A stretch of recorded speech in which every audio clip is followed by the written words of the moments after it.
नमस्ते, सदा वत्सले मातृभूमि। हम लोग चर्चा करने जा रहे हैं इजराइल की। अंतर्राष्ट्रीय न्यायालय में इजराइल के खिलाफ एक केस आया और फाइल करने वाला कोई इस्लामिक कंट्री नहीं था, फाइल करने वाला कोई खाड़ी का कंट्री नहीं है, फाइल करने वाला फ़िलिस्तीन नहीं है, फाइल करने वाला मिस्र या लेबनान नहीं है, ना ही ईरान और ना ही इराक। सऊदी अरबिया और यूएई तो वैसे ही उससे अपनी डिस्टेंस बनाए हुए थे। फाइल करने वाला साउथ अफ्रीका था। साउथ अफ्रीका के विषय में जानना चाहिए। साउथ अफ्रीका पर जिस समय यूरोपियंस का कब्जा था तो साउथ अफ्रीका में यूरोपियंस गए। साउथ अफ्रीका में यानी कि अफ्रीकन जो रेस है उस रेस को उन्होंने समाप्त किया। समाप्त करने के अलावा वो लोग वहाँ रुक गए। जब वो आज़ाद भी हुए तो आज़ाद एक्चुअली नहीं हुए, आज़ाद यूरोपियन प्रशासन से हुए, लेकिन जो लोग वहाँ जाकर बस गए यूरोप से उनकी सरकार बन गई। कुल मिलाकर बात वहीं की वहीं थी और सरकार वही लोग चला रहे थे जो चला रहे हैं जिनको चलाना चाहिए। ऐसा मामला साउथ वेस्ट अफ्रीका के मामले में भी आया था। फर्स्ट वर्ल्ड वॉर के बाद साउथ वेस्ट अफ्रीका को साउथ अफ्रीका के कब्जे में दे दिया गया था। साउथ अफ्रीका उस पर एडमिनिस्ट्रेटर का बनाया हुआ था, वो ट्रस्टीशिप काउंसिल का हिस्सा था। ट्रस्टीशिप काउंसिल का मतलब है कि जो राज्य क्षेत्र जिन पर अभी कब्जा खत्म हुआ है या उपनिवेशवाद खत्म हुआ है वहाँ पॉलिटिकल सरकार बनाने की जिम्मेदारी किसकी है, तो वो ट्रस्टीशिप काउंसिल की है, क्योंकि उस स्थान पर कहीं पर भी ऐसा नहीं दिख रहा होगा कि कोई पॉलिटिकल रिस्पॉन्सिबल गवर्नमेंट बैठ सकती है। नतीजा निकला कि साउथ अफ्रीका को उसका एडमिनिस्ट्रेशन दे दिया गया। द्वितीय विश्व युद्ध के बाद जब ये कहा गया कि सबको स्वतंत्र करना है और पूरे संसार में अब उपनिवेशवाद खत्म होगा, भारत सहित सभी देशों से यूरोपियंस वापस आएंगे और इंटरनेशनली आएंगे, कोई एक देश से नहीं आएंगे, सभी देशों से वापस आएंगे। तो ऐसी परिस्थिति में साउथ अफ्रीका से international court of justice, south Africa से ट्रस्टीशिप काउंसिल ने कहा कि भाई ये अब वहाँ रिस्पॉन्सिबल गवर्नमेंट बैठाने का समय आ गया, अब आप हटिए यहाँ से। साउथ अफ्रीका हटा नहीं। कई बार इस बात की धमकी दे ली और कई बार धमकी देने के बाद भी south Africa south west Africa से नहीं बना, हटा।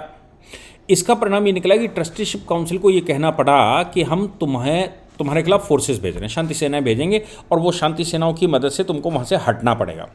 South Africa international court of justice आया, उसने कहा कि हमको जिसने सत्ता दी थी वो लीग ऑफ नेशन था और ये यूनाइटेड नेशन है।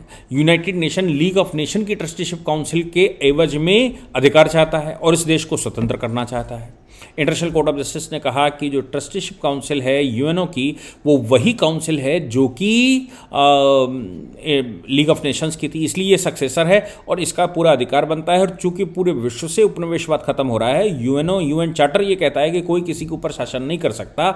यूएन चार्टर ये कहता है कि कोई उपनिवेशवाद नहीं होगा, सारे देश स्वतंत्र होंगे, सॉवरन होंगे। इसलिए साउथ वेस्ट अफ्रीका भी अब स्वतंत्र और सॉवरन होगा, उसको आपको आज़ाद करना पड़ेगा। बाद में उसका नाम नामीबिया रखा गया। कुल मिलाकर साउथ अफ्रीका में जो बैठे थे यूरोपियंस, वो लगातार इस चक्कर में हैं कि कैसे अफ्रीका के ऊपर कब्जा किया जाए। अब उनके तमाम तरीके हो सकते हैं। साउथ अफ्रीका में रंग भेद का मामला देखते ही हैं हम, क्योंकि क्रिकेट मैच की टीम को कितने समय तक बैन रखा गया था रंग भेद की वजह से। साउथ अफ्रीका ने इंटरनेशनल कोर्ट ऑफ जस्टिस में मुकदमा किया और ये कहा कि इजराइल जेनोसाइड कर रहा है हमास के अंदर, यानी कि फिलिस्तीनी क्षेत्र के अंदर। एक 84 पेज की पिटीशन डाली उन्होंने। इजराइल उपस्थित हुआ और इजराइल के विदेश मंत्री के अलावा इजराइल ने एक प्रोफेशनल लॉयर यूके से हायर करके रखा था। यूके के प्रोफेशनल लॉयर ने कहा कि पहली बात तो ये है कि ह्यूमैनिटेरियन जो भी व्यू बनता है, जो आप बता रहे हो, ये ह्यूमैनिटेरियन व्यूज़ है, उसके लिए आपको सही फोरम चुनना चाहिए। ये फोरम गलत है, जहां आप आए हो उस फोरम में इसका केस नहीं हो सकता।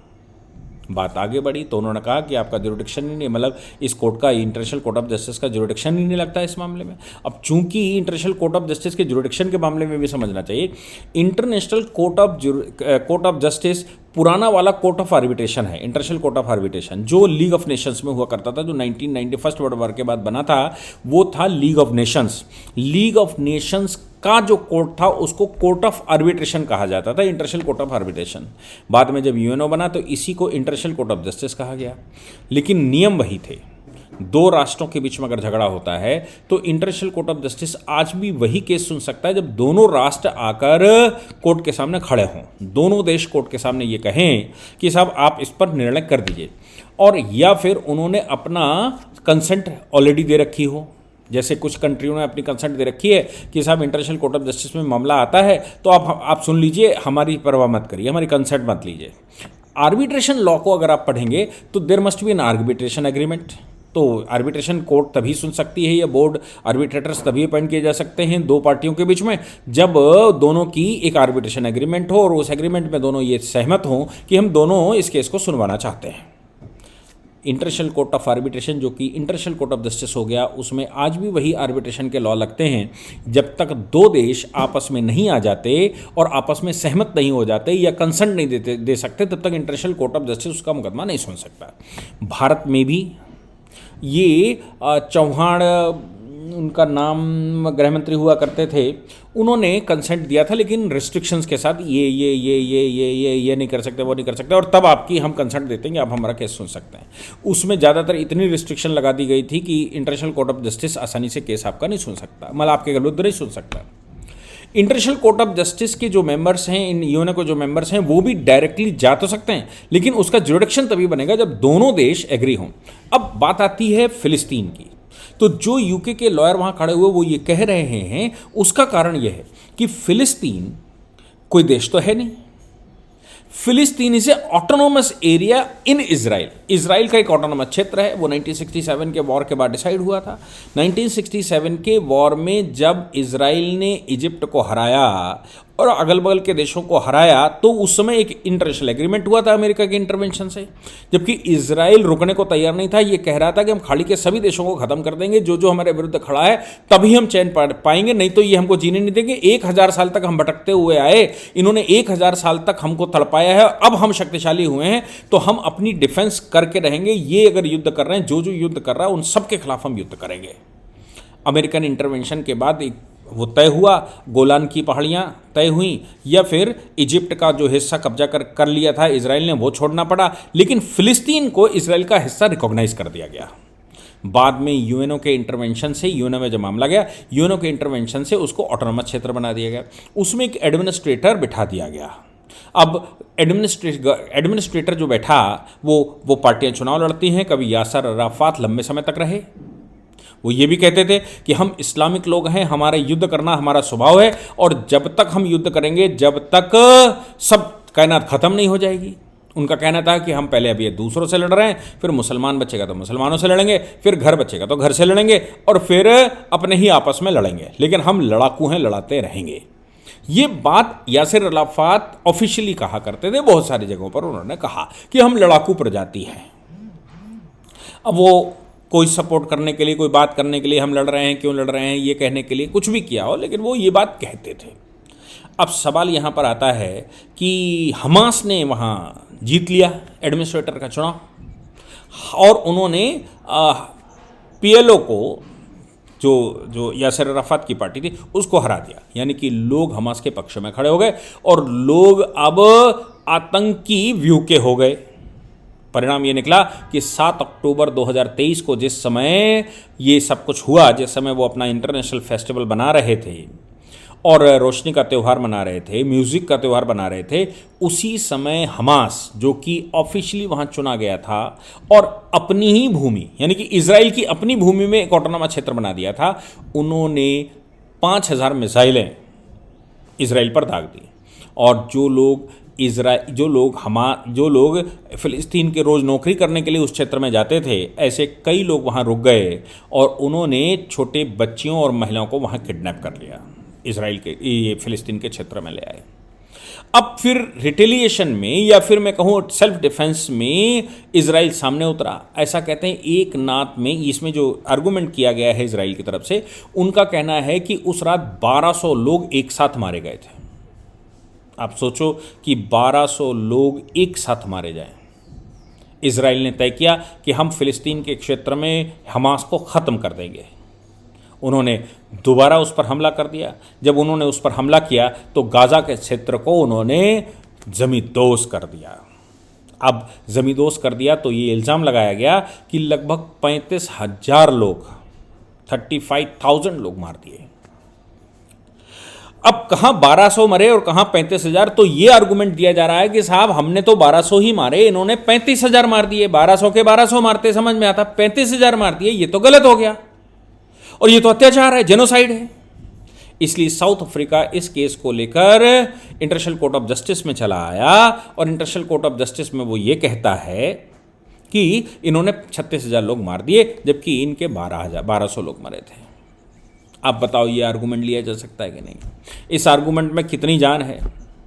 जब यूएनओ बीच में इंटरवीन कर रहा है, यूएनओ उस पर डिसाइड कर रहा है, यूएनओ आर्बिट्रेशन कर रहा था, यूएनओ में शिकायत हो सकती थी। इसके अलावा वहां पर सिक्योरिटी काउंसिल बैठा हुआ है, सिक्योरिटी काउंसिल में वार्ता हो सकती थी। तो हमास को इजराइल के ऊपर शांति काल में युद्ध करने की, 5,000 मिसाइलें मारने की जरूरत क्या पड़ गई? ये तो आतंकी कृत्य ही कहा जा सकता है। इसको कोई फ्रेंडली एक्ट नहीं कहा जा सकता, इसको कोई ह्यूमैनिटेरियन एंगल नहीं दिया जा सकता, इसको ह्यूमैनिटेरियन ग्राउंड नहीं दिया जा सकता। तो इंटरनेशनल कोर्ट ऑफ जस्टिस में साफ बात सामने क्लियर होने लगी। और यहां पर ध्यान देने की बात यह है कि हमास ने जो हमला किया उसके लिए वो गिल्टी नहीं फील कर रहा है। उसने 1200 लोग एक ओवरनाइट मार दिए जबकि कोई आगा नहीं था, कोई वो नहीं था। वार्ता दोनों के बीच में, यूएनओ के बीच में चल रही है, डिसाइड वहां से होना था। और 1967 का एग्रीमेंट ऑलरेडी है। पूरे विश्व में ये आवाज उठ रही थी कि फिलिस्तीनी क्षेत्र को स्वतंत्र देश बना दो, 2 नेशन थ्योरी निकाल लो। इजराइल उस पर कहीं ना कहीं कम ज्यादा सहमत होता जा रहा था, लेकिन हमास को वो मंजूर नहीं था। उसको पूरा इजराइल चाहिए। वो इजराइल के एक एक व्यक्ति को समाप्त करके बैठना चाहता है, क्योंकि यहूदी तो शुरू से, बचपन से दुश्मन है उन लोगों के जो इस्लाम को फॉलो करते आए।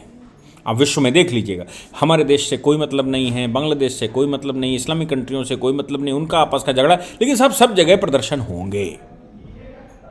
ये उनको चाहे चवन्नी भर न बुलाएं, चवन्नी भर इनको कहीं पूछा ना जाए, इनको उल्टा वहां पर भिखमंगा बनाकर रखा जाता है। इनको वहां पर सऊदीया में भी जाते हैं और यूएई में भी जाते हैं तो इस क्षेत्र के लोगों को हिंदी कहा जाता है, मुसलमान भी नहीं कहते वो, और हिंदी कह के इनको तीसरा चौथा दर्जा देते हैं। इनसे ज़्यादा हिंदुओं को वो पसंद करते हैं। लेकिन साहब क्या जो दिमाग में भूसा भर गया है वो निकले कैसे?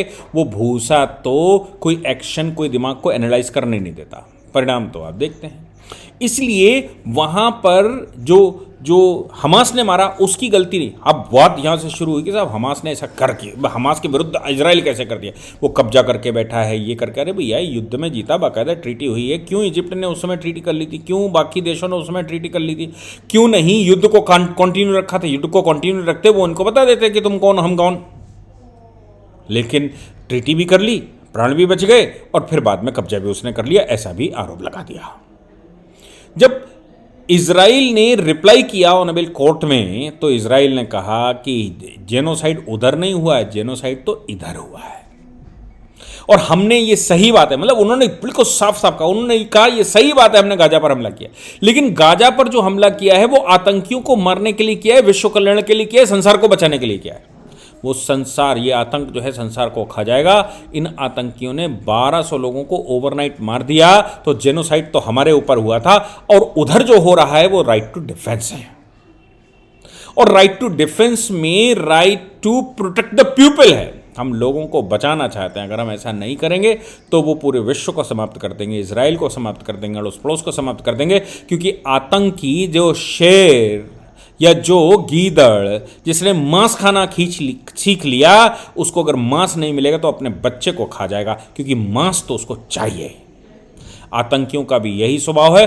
आतंकियों को आतंक मचाने के लिए जब दूसरी प्रजातियां नहीं मिलेंगी, जब दूसरे संप्रदाय नहीं मिलेंगे, जब दूसरे रिलीजन नहीं मिलेंगे, तो वो खुद अपनों को ही खाएंगे। ये यासिर अराफात कहते थे।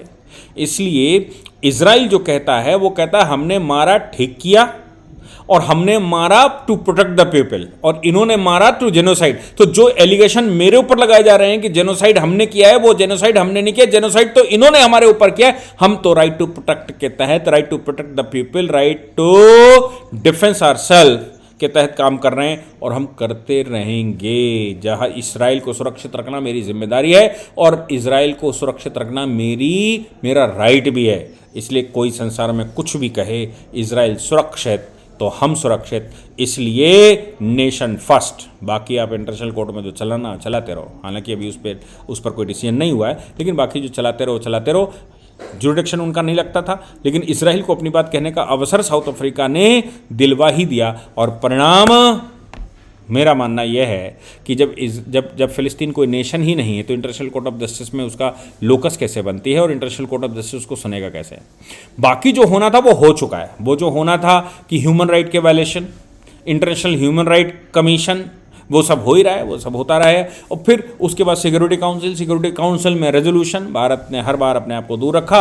यूएस लगातार उनके साथ खड़ा हुआ है, फ्रांस उनके साथ खड़ा हुआ है। खाड़ी के कुछ कंट्री इस समय तटस्थ हो चुके हैं, कुछ उनके दूसरी तरफ साथ रहते हैं, लेकिन ह्यूमन राइट वायलेशन ना हो इसके भारत भी पक्षधर है, और कहीं पर जेनोसाइड ना हो इसके लिए भारत पक्षधर है, युद्ध को बैठकर समाप्त किया जाए इसके लिए भारत पक्षधर है। और हम कहते हैं दोनों बैठकर सॉल्व कर लो, और नहीं तो यूएनओ के पास चले जाओ, लेकिन हम किसी का खुला समर्थन या विरोध नहीं करते। इसका परिणाम हमने देखा भी कि लाल सागर में हमारे जहाज़ों को घेर लिया गया, कैस्पियन सागर में हमारे साथ जहाज़ों को घेर लिया गया। इस्लामिक आतंकियों ने घेरा, इसलिए क्योंकि भारत बोल क्यों नहीं रहा। भारत इजराइल को बोल सकता था, भारत युद्ध रुकवा सकता था। अरे भैया, हम क्यों किसी की खिचड़ी में पड़े। लेकिन आतंकी हमला तो किसी से किसी तरफ हो हम स्वीकार नहीं करते, उसकी तो हम भर्त्सना करते ही हैं, लेकिन हम क्यों किसी की पछाड़ में पड़े। हम उनकी पछाड़ में पड़ने वाले नहीं हैं।